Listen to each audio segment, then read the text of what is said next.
a new robot named Dragon Runner and has just finished all the tests and has been purchased by US military units. In 2013 is when they put it to the test. The Chief Strategy Officer, Mark Hewitt, said about the robot, "It is very light. It is designed to be thrown up into a second-story window. The purpose for this robot is to send early warnings to soldiers, enhance recon missions, and for an overall awareness, it can fit in an assault pack." So the robot is named Dragon Runner 10 or 20. They cost $13,000 a piece.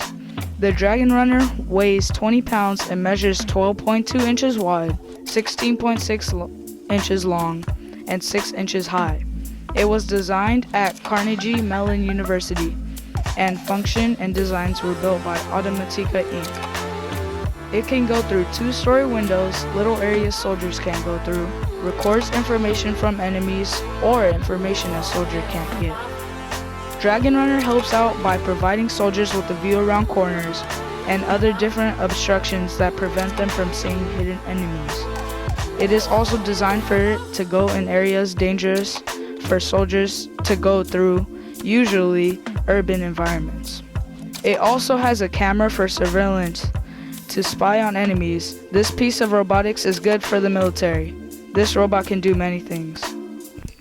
In World War II, when innovative technology was created, Goliath Tank Buster was one of them, the first moving landmine used by the Nazis in 1940.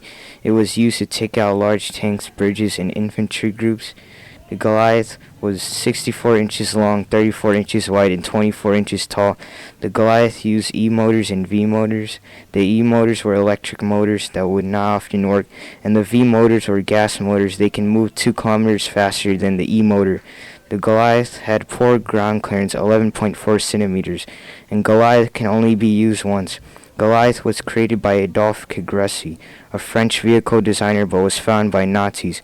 When Nazis tested the remote-controlled landmine, it was a success.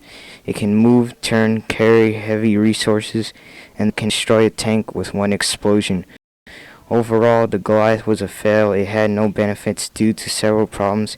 It had slow speed, thin armor, the wires that controlled the Goliath were very vulnerable, poor ground clearance, and can only be used once after one explosion. My opinion, this robot was interesting, and I couldn't believe it was a fail because it looks so cool. While technology evolves, we will discuss about the Teletank, the first ever remote-controlled tank manufactured by Nikola Tesla in the Soviet Union in 1930. It was used specifically against Finland and the Germans in the Winter War throughout World War II. Teletanks were armed with DT machine guns, flamethrowers, smoke canisters, and sometimes a 200 to 700 kg time bomb. This tank did not have a main cannon because it's a light tank, and light tanks often only have anti-infantry weapons. Teletanks were put into small combat groups. These groups consisted of one controller tank and a teletank. The controller tank would obviously take control of the teletank. Within the controller tank were controls which had moving and firing. There are lots of models up for the teletank. Out of all those models that were available for the teletank, the only ones that were used in combat were at least were the T-26 and T-34. Later it was remodeled after Renault FT, a French light tank. In conclusion, you have a fast-moving tank that can do hit-and-run missions and leave until further notice if handled correctly. The only problem is that it wasn't as fast as it should have been. Most of the times the teletank couldn't go any faster due to its ammunition it carries, like the flamethrower needing all of its fuel.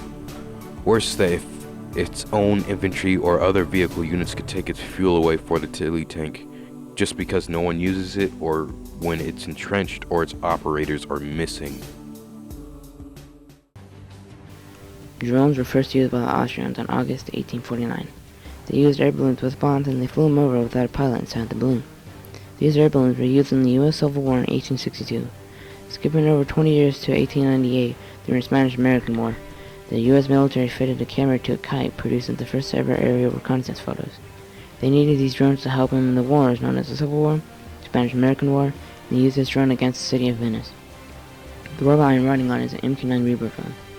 The size of the wingspan is 66 feet, the length is 36 feet, the height is 12.5 feet, and the weight is 4,900 pounds. The speed of this drone is 230 miles per hour.